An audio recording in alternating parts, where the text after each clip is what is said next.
Hey, in this video, I'll walk you through the step-by-step process of permanently deleting your FireKirin account. Let's get started. First, you have to make sure that you have downloaded FireKirin. For that, go to any browser and type in FireKirin.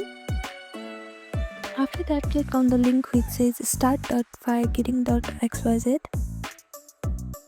Now, according to your device, you have to click on the preferred link to download it. And after you have downloaded it, if you want to delete your account, first you have to understand the FireKirin account. So let's quickly understand how FireKirin accounts work.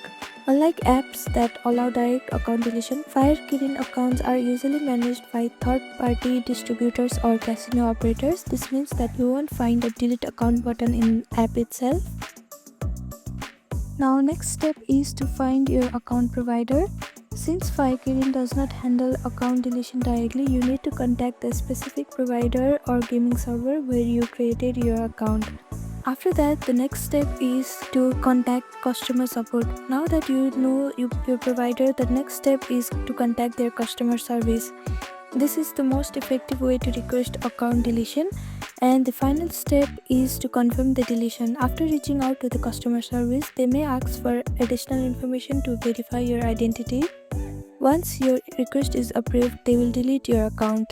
So these are the simple steps that you can follow to delete your account in FireKirin. Thank you for watching this video. Please do not forget to like, share and subscribe to our channel, and comment down below if you have any queries. Thank you.